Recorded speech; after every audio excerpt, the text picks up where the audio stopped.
very much, Sebastian. And thank you also, V2 and Alex Allianz, for inviting me to this meeting, to which I, in the first instance, said no, because when I looked at the title of the first kickoff of the series Life&Art, TransAgriculture, I couldn't imagine that I could fit in that scheme or scenario of TransAgriculture being a very bad gardener and a very competent cook, but that's what I think of myself. But that's all I have to contribute to the world of agriculture.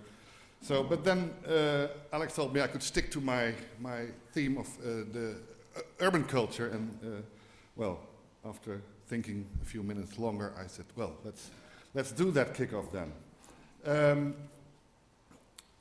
I want to do three things. The first part of my talk is, well, let's say a little bit old news, but that's to, well, help us all remind us where we came from, looking at urban culture in the city.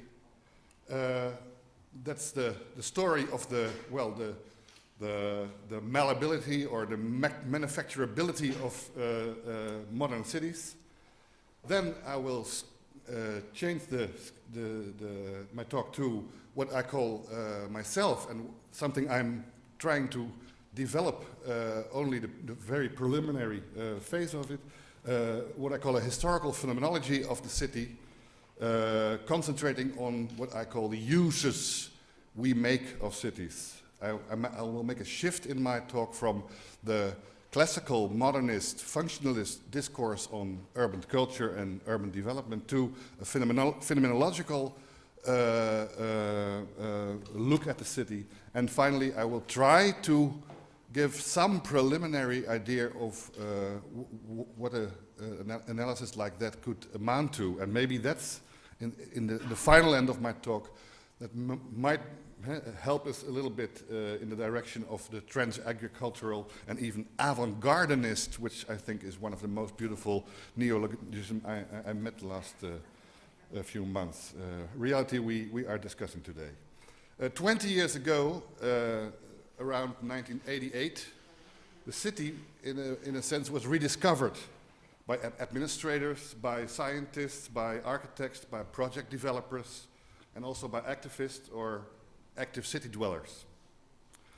Not that no thought was given to the city before the late 1980s, and certainly not that our cities were not radically renovated or altered. But what was rediscovered was what makes a city urban. The ideal type of an urban lifestyle and culture is that of an open, diverse, and concentrated, or like urbanists say, dense lifestyle which forms the social foundation for contemporary democracy. And the rediscovery of the city meant, more specifically, renewed attention to typically urban places. The traditional functionalist discourse that had set the tone for, well, several decades from the 20s and 30s of the 20th century, both in politics and spatial disciplines, planning, geography, urbanism, etc., gradually made way for a more culturalist discourse in which anthropologists, historians, cultural geographers and philosophers played and continue to play an important role. And not surprisingly, this fresh attention on urbanity sometimes resonated with a rather culturally pessimistic undertone, a lament about the disintegration of a certain kind of urbanity. And actually 5 writers pop up again and were again and again put forward to feed that cultural pessimism. And in the historical order, these were the philosopher Hannah Arendt, who was cited as the champion of the idea of the polis, the Greek polis. Then the philosopher Jürgen Habermas, to a certain extent a pupil of Arendt, who in the early 1960s had warned about the decline of typically urban public domain. Then planet critic Jane Jacobs died last year, I guess, of this year, who threatened, during the same period, 1960, 1961, warned about bureaucrats and planners who threatened the urban idyll of New York's Greenwich Village. And then cultural sociologist Richard Sennett, who in the mid-70s saw the public urban life decay under the influence of suburbanization and what he called the tyranny of intimacy, emanating from especially the new mass medium of television.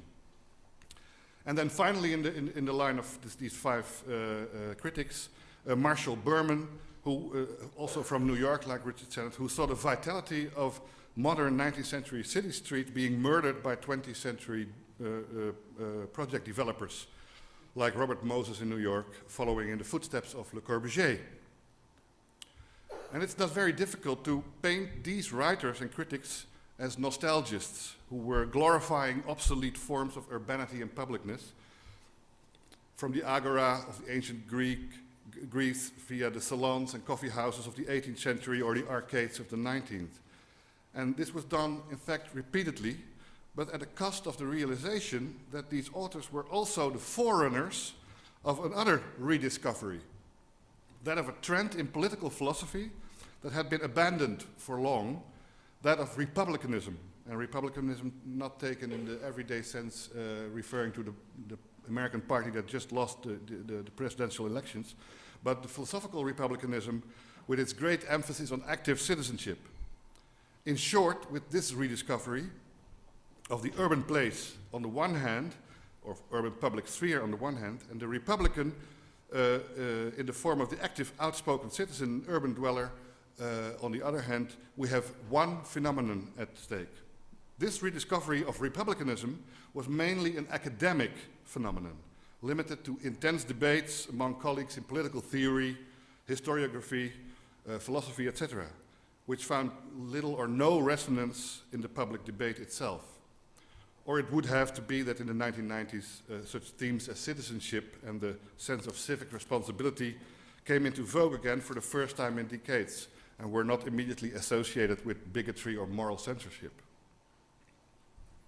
But what is referred here to when I speak of a renewed attention to the public appreciation of the citizen, I want to point especially at a more than just academic debate. What was put on the agenda again was what you might call the defense of what we call the value of citizenship itself, a value that took the guise of a virtue, or as the philosopher Michel Foucault called it, an ethos, a lifestyle, a way of doing things. And that's where I'm going to talk about in the second part of my talk. The use of cities as a lifestyle, the use of cities as a way of doing things. So this new republicanism, in fact, nestled as a sort of a third way between the two dominant political discourses of the 20th century. On the one hand, socialism, that is to say social democracy or communism, and on the other hand, liberalism, including various conservative tendencies. Until recently, these two trends, socialism and liberalism, were the two main ideological antagonists, the two absolutely opposite interpretations of the Enlightenment ideal of liberty or emancipation. The opposition between liberalism and socialism, in fact, dominated the global and also most national agendas in the 20th century, and in particularly the contrast between individual and collective, or between market and government. And in a way, this contrast concealed the fact that both movements essentially shared one thing: a rationalist ideal of manufacturability or malleability, a politics of social engineering from top to bottom, as Alex also mentioned. The liberal ideal of manufacturability is grounded in an optimistic faith in the perfectibility of the individual, as long as the individual is given the freedom over his own person and property, while the socialist ideal, everyone knows, of manufacturability places all emphasis on the capacity of the state or the government on behalf of the collective to distribute national wealth as justly as possible. As this dichotomy of market and government is being artificially maintained, even as by now virtually all socialists have become liberals of a sort, while the vast majority of liberals, diehards included, have in practice accepted various forms of government interference. Look at our recent financial crisis, and you think Marx has come back again, and government protectionism. The fact that the actual problem lies in the rationalist ideal of manufacturability itself remained invisible. The ethos of the Republican provides no solution to this problem.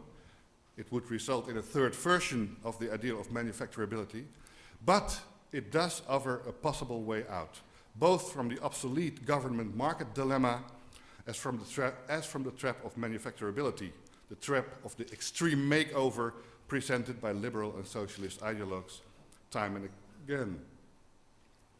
This way out can be very accurately illustrated by what I referred to above as the problem of urban places, a place that certainly in the Netherlands bears the stamp of more than half a century of government interventions and that has been increasingly subjected to what is called the discipline of the market in the last 2 decades. As I indicated above, the rediscovery of urban place 20 years ago, in fact, involved a rediscovery of urbanity, in particular understood as urban public domain or urban publicness. We should consider the articulation of this urban publicness as the permanent challenge of a modern and pragmatic republicanism that transcends the traditional pseudo-conflict between market and government. Public domain or publicness is anything but a simple product or even a feature of market operations, nor is it a unilateral function of the way a city is politically organized. In the last several years, cities and urban places have been increasingly subjected to a discourse that mainly understands and subsequently organizes these places as places of consumption.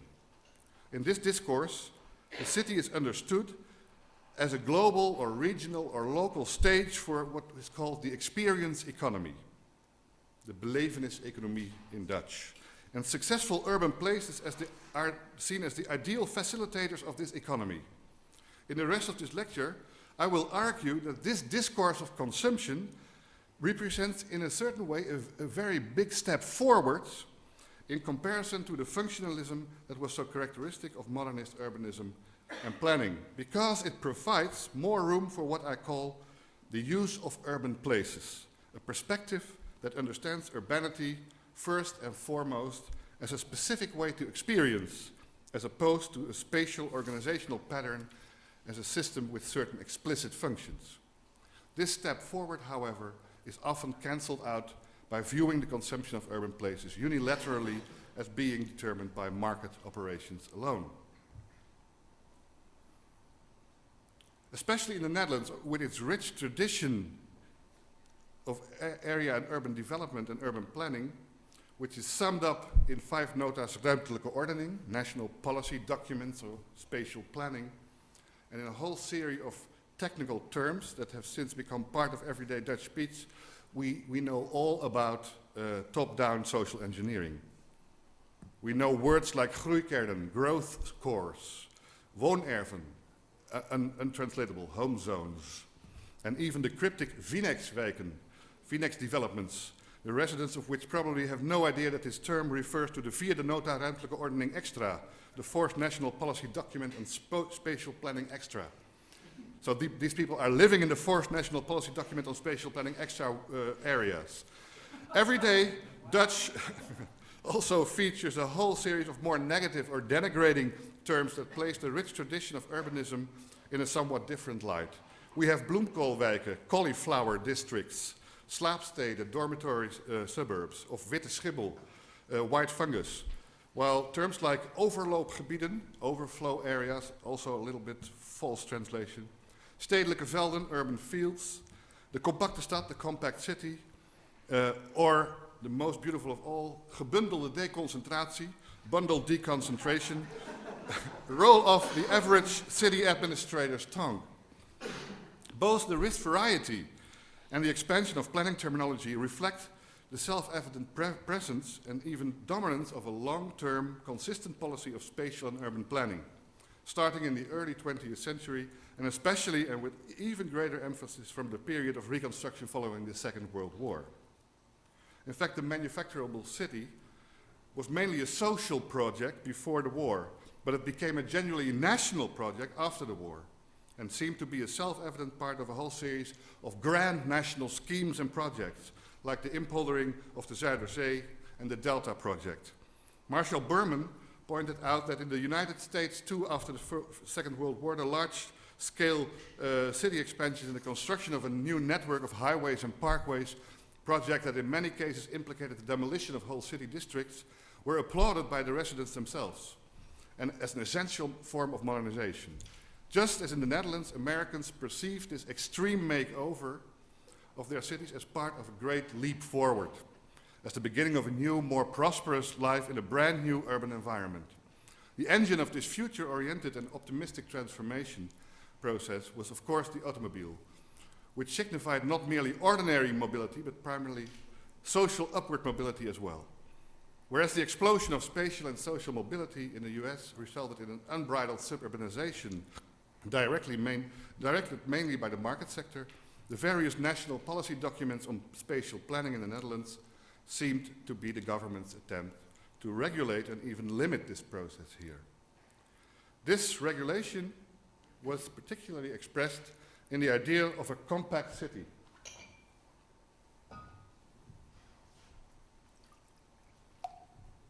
And I stress the word ideal here.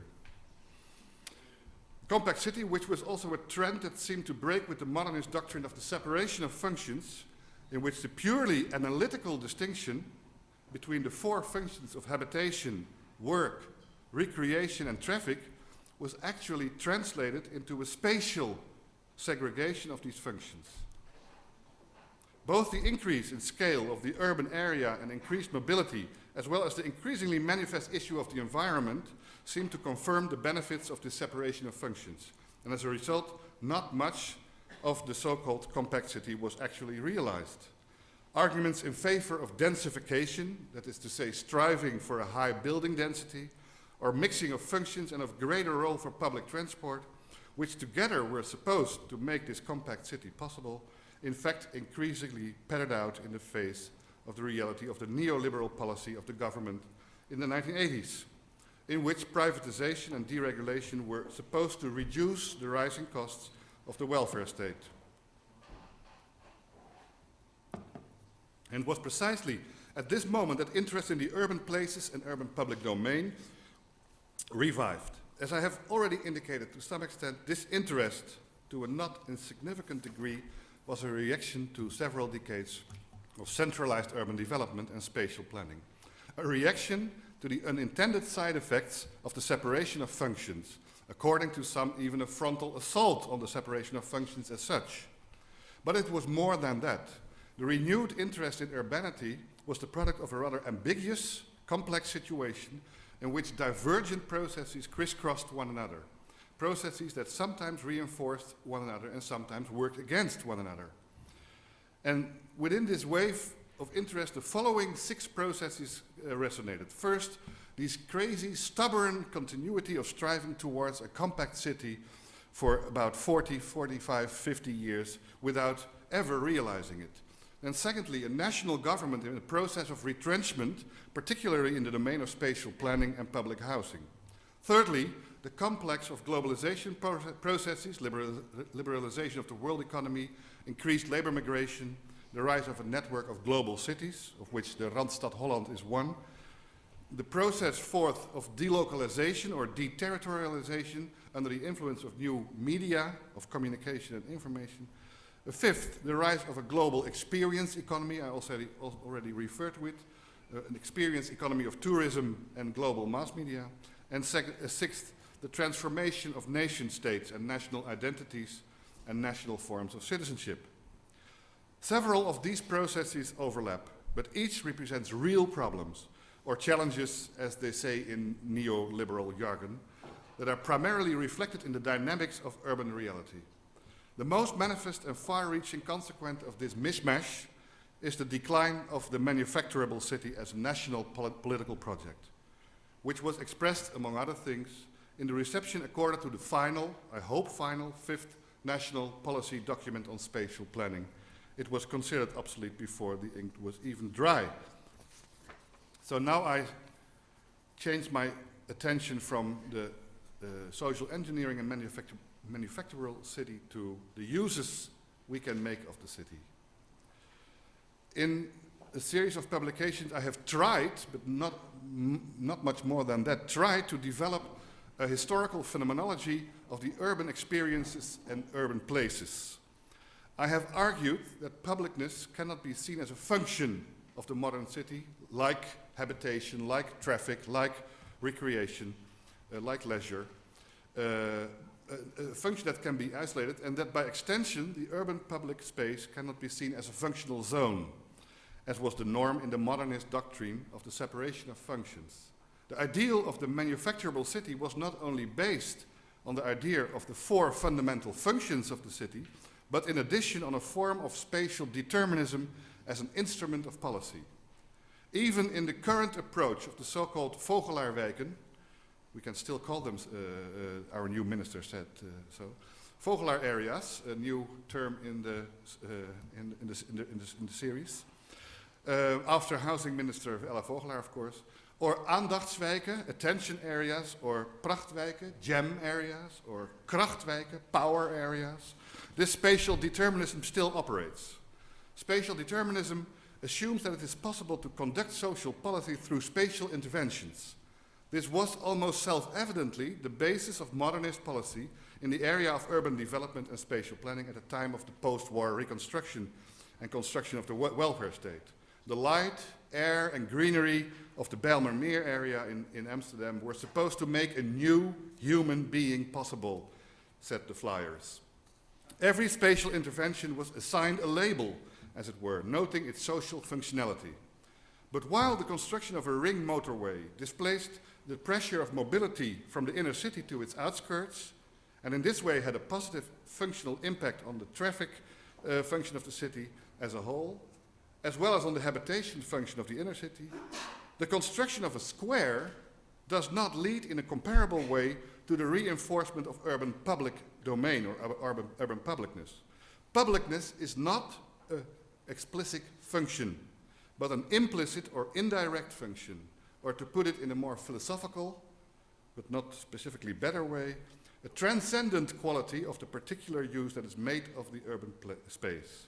It becomes manifest in and through that use, but it cannot be reduced to that use in the form of a simple causal relationship. To explain this simple example, you can say I'm going home, and that can be defined as a functional remark, but you're not saying I'm going to the public domain. You're going to a cafe, you're going to a theater, you're going to make a walk, but there's nothing in you that says, now I'm going to spend 1 hour in the public domain. So that's why the public domain itself is not, you cannot functionalize it in the way you can functionalize leisure or traffic. Whereas for the other three functions, traffic, work, and leisure, it can still be predicted to a certain degree that their realization coincides with their functionality. That cannot be said of the public domain. And also, to a certain extent, not about habitation. Accommodation or housing fits into a functionalist program. Habitation or livability fall outside it. So, in fact, habitation and publicness belong to an entirely different vocabulary.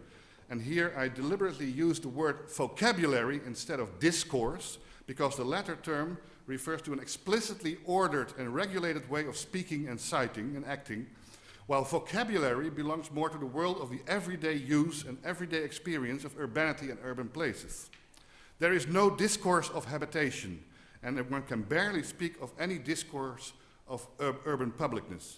Both, as transcendent qualities or implicit functions, belong to the domain of a phenomenology that interprets phenomena based on the attitude we adopt towards these phenomena in our everyday actions or use. Habitation and publicness require a historical and political phenomenology. Historical because their experience can be called anything but a constant, an anthropological constant. They are permanently and even increasingly subject to historical transformations and discontinuities and to political interventions. Only in the work of such philosophers like Walter Benjamin and Henri Lefebvre, and maybe of an historian, an anthropologist like Michel de Certeau, and then I stop dropping names, we can distinguish the contours of a historical phenomenology of the urban experience and of the meaning of urban places or urban publicness. For a political phenomenology, and that's what I'm looking for here, of urban publicness, or of the condition of the urban dweller or citizen, historical references, in fact, are lacking. Maybe in the work of some contemporary anthropologists, especially in Latin America, like Jesus Martin Barbero or Nestor Garcia Conclini, we can find the initial steps towards such a political phenomenology of publicness and citizens we dearly need. An implicit part of the ideal of manufacturability, I will refer to them one or two more times. An implicit part of the ideal of manufacturability of liberal and socialist theories and ideologies is the assumption, and it's very important, that in fact everyday social existence in and of itself is an inert and passive entity, and that science, that is to say the accumulation of knowledge, and politics, that is to say the rational exercise of power, are the active forces that bring about historical change and therefore can be held responsible for the legitimacy of change. And Benjamin and Lefebvre, I refer to them, were the first to show that the meaning of a new technology, a new insight, or a new political measure is not contained in the internal rationality of that technology or that measure, but is in fact determined to a significant degree by the use we make of it in everyday life. That use, in other words, remains outside the internal logic of the technology or measure in question. Or conversely, the meaning of a new technology depends to a large extent on the way in which users of this technology appropriate it. Yet in this very appropriation, the user of the new technology simultaneously transforms his or her own perceptual environment. And this insight is ideally suited to shed new, or a little bit stroboscopic light on the uses we make of cities. The use of the city has emphatically extricated itself from the suffocated embrace of national social engineering and has become more than ever the object or work domain of a global distribution of images, messages, and information. Imagination as such represents, in fact, a new force in social existence. And I quote the anthropologist Arjen Appadurai, "Fantasy is now a social practice. It enters in a host of ways into the fabrication of social lives for many people in many societies." And Appadurai, with this, aims to point out that the urban place or urban publicness features more than three dimensions. It is also fashioned by the fourth dimension of what he calls delocalized media space that has gradually taken on global forms. Thanks to this so-called fourth dimension of the urban place, this place and the public space acquire a supranational or transnational dynamic, which is not only supported by the global network of new media, but is also reflected in that public space itself. It becomes visible in the way in which international fashion trends define the streetscape of cities, but also in a hodgepodge of clothing styles, languages, customs introduced by labor migrants or asylum seekers. The transnational character of urban publicness is also reflected in the distribution of international retail and restaurant chains, and in a shadow economy, again supported almost everywhere by migrants, and finally by international show architecture inspired by city branding. Latin American writers, I already referred to them, like Martin Barbero and Garcia Conclini, consider this so-called transnationalization of the public sphere and of citizenship as the political dimension of the success of neoliberal economic globalization, the earliest and sharpest effects of which were felt in Latin America, with its weak, very weak nation states. They describe transnationalization as a complex and contradictory narrative that was primarily developed by private commercial mass media, especially by television. And I quote Garcia Conclini, "Men and women increasingly feel that many of the questions of proper to citizenship, where do I belong, what rights accrue to me, how can I get information, who represents my interests, etc., are being answered in the private realm of commodity consumption and the mass media more than in the abstract rules of democracy or collective participation in public spaces." End of quote. So, if we understand the use of modern urban places as the spatial reflection of public life, and therefore as the basis for the functioning of modern democracies, this transnationalization of the way in which citizenship takes shape necessitates a reformulation of the meaning and the nature of modern urbanity. It no longer makes sense to view urban public domain as an autonomous sphere of disinterested intellectual and cultural exchange and confrontation. explicitly separate from the private sphere, and citizenship as something separate from cultural consumption that maintains a unilateral relationship with the national state and politics. For several decades now, the use of the city has been the work of a new, hybrid subject, the consumer citizen, whose political and cultural attitudes and behaviors are explicitly influenced by the global technological reproduction of the popular imagination. In essence, this new condition of urban publicness reaffirms the traditional Republican analysis à la Arendt, Habermas, or Sennett, which speak themselves of a contamination of public action by private interest, that's what Arendt says, or the monopolization of the public domain by multinational cartels, like Habermas suggested, or of the intimization of the substance of the public sphere, quote Sennett. The analysis of writers like Garcia Canclini or Appadurai corroborate similar processes, but they offer a completely alternative, different diagnosis. What they, in a certain sense, make implicitly and sometimes explicitly visible is that the negative judgment expressed by Arendt, Habermas, and Sennett about the state of publicness comes out of a unilateral interpretation of what I have called the use of urban places, or the use of the public domain. This unilateralism is to a significant degree the product of an ahistorical magnification or reification of the model situations that form the background to their ideal type of public sphere. For instance, distance and deliberation are the crucial concepts that form the core of the public sphere for Richard Sennett and Habermas respectively. Sennett saw distance as the core of the theatrical character of the early bourgeois public life in the coffee houses, a distance that was required in that period of history in order to exclude, as it were, during the encounter in the coffee house, the actual social, class, and urban differences among individuals. But also their then highly significant religious differences. In the public sphere, in other words, one plays a role for the duration of the encounter or confrontation because all too significant social or ideological differences would already be too much of a burden for public life. This seems to confuse the general form of urban publicness with its historically specific content. The fact that public life requires playing a role, a certain theatricality, that would be perceived as disruptive in the private realm, does not mean that this role is expected to avoid contents that would be crucial in the private sphere. This was a crucial code for the 18th century public sphere, but in a society in which class differences and religious convictions play a less decisive role, such a code loses its significance. The gay parade, for instance, that takes place annually along Amsterdam's canals is a good example. An extremely theatrical event and an example of public action par excellence, and at the same time, in terms of content, a display of extremely private, even intimate preferences, practices, and attitudes.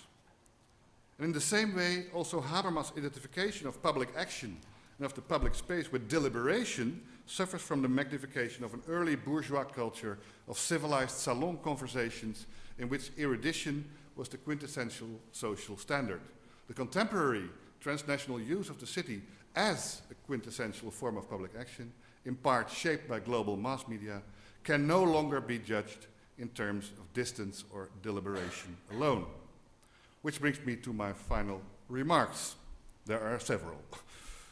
The contemporary use of the city transcends national manufacturability, but now faces a new monster, the paradoxical global imagination that has now become the fourth dimension of the urban place. Rather than the instrumental rationality of an overly optimistic and clinical national planning compulsion, the unpredictable logic or unlogic, illogic of a transnational public sphere has become the stake of the struggle for political and cultural hegemony. In comparison with the traditional national political game, we are dealing here with an unprecedented and yet barely theoretically processed problem that is still so open that we might conceive of post-political answers, of which I don't know what they are. The classical Republican discourse notwithstanding, urban places are not places of intensified debate, but primarily places of intensified cohabitation and conjunction of differences. This intensification defines the ethical and aesthetic quality of urbanity, which transcends any form of political social engineering or manufacturability, and in a certain sense renders it redundant. The most beautiful dream of modernity was, of course, the dream of a world without a state, without politics. The perversions of this dream shaped our century, our last century. Liberalism, which championed the market and property with extreme exploitation and inequality as a result, and communism, which suggested that the people could take the place of the state, with totalitarianism as a result. Somewhere between market and state, the city represents something like a concrete utopia of an open society that actually never fell prey to universalizing ideologies simply because it already existed. The city has proven itself in the everyday use that has been made of it. And that everyday use of the city, which was the focus of the work of the philosophers Benjamin and Lefebvre in particular, and which in the Netherlands was charted in more detail by all kinds of anthropologists and urban sociologists, like, for instance, Arnold Reindorp, Talja Blokland, and others, forms the model situation for our vision of democracy, and of what in our view comes close to what I, modestly will call a decent society. Here I am very deliberately opting for such a modest terminology because precisely to steer clear of two temptations. First and foremost, the temptations of the triumphalism of market philosophy and its creative cities that will change everything, a triumphalism effectively rebutted in various publications by one of my influences, Mike Davis, in books like Planet of Slums and Evil Paradises. The last book referring to the most important 21st century city, Dubai. But the temptation of the other extreme also has to be resisted, that of the automatic pilot of resistance or struggle. We find that automatism, especially in the almost religiously revolutionary books of Antonio Negri and Michael Hart, or in, to stay close to home, Dieter Lesage, the Flemish philosopher, a discourse on resistance, which leans heavily on Hart and Negri. Marketization on the one hand and politicization, struggle on the other, of the use of the city, both fail to do justice to the wealth and the power of precisely that everyday character and that very unspectacular continuity of the use we as consumer citizens make of our cities. Before intellectuals like Negri or Lesage can claim the necessity of struggle or resistance, an interpretation is required of the way in which all these consumer citizens shape the continuity, in spite of all discontinuities, the continuity of urban public life on a daily basis. And it's precisely this everyday aspect that is lacking in their resistant discourses. These discourses still rely too much on the idea of a frontal confrontation with some power anywhere, and also on a very self-aware, rational, intellectual citizenship, whatever the simultaneous emphasis placed on the fact that the center of power of the empire cannot be located any longer. They keep on referring back to the grand stories or meta-narratives that shaped political resistance until the 60s and 70s of the 20th century, and to the revolutionary as a sort of universal intellectual, an enlightened homo universalis. The present consumer citizen, we, however, looks entirely different. We derive our self-images from the global circulation and distribution of images and messages in the mass media. At any rate, we perceive our own public presentations in our own urban habitat through these images and messages. What this precisely means is not easy to answer. I will give some possible fragments of that possible answer. The first fragment might be found in the concept of glocalization, terrible word, used by, among others, the American geographer Edward Soja and the Dutch philosopher Rene Gabriels. They both pointed at the fact that although we might conceive of globalization as a general process with several general effects and outcomes all over the world, that same process is received and dealt with on very specific local levels in rather strongly different manners. In the beginning of my talk, I referred to the way Lefebvre and Benjamin speak about technology. And the interesting thing about technology is not its internal rationality or internal logic, but the most interesting thing is the way users of that technology appropriate it in their everyday use they make of it. And that's what globalization is also about. Glocalization, it's a terrible word, I know, refers to a contextualization of universal processes and to a universalization of, or globalization of local and regional identities or peculiarities at the same time. One cultural domain where this tendency can be identified more than anywhere is the domain of popular music. But there are many more examples. Glocalization is strengthened by the fact that globalization generally weakens the power and authority of national governments. It doesn't, they don't wither away, but they are surely weakened, and so signals a gradual empowerment of the local or regional forces in civil society. This is all the more true for the importance and influence of major cities and urban regions. Glocalization is not a product of active citizenship in the classic Republican sense. It is the work of consumer citizens I spoke of earlier. Here, the dynamics of specialized or niche markets in the field of culture, tourism, technology, or services are used and developed by different groups, from artists and intellectuals via local or global activists to migrant workers active in the informal economy. Here, consumer citizens, in fact, often turn into producer citizens.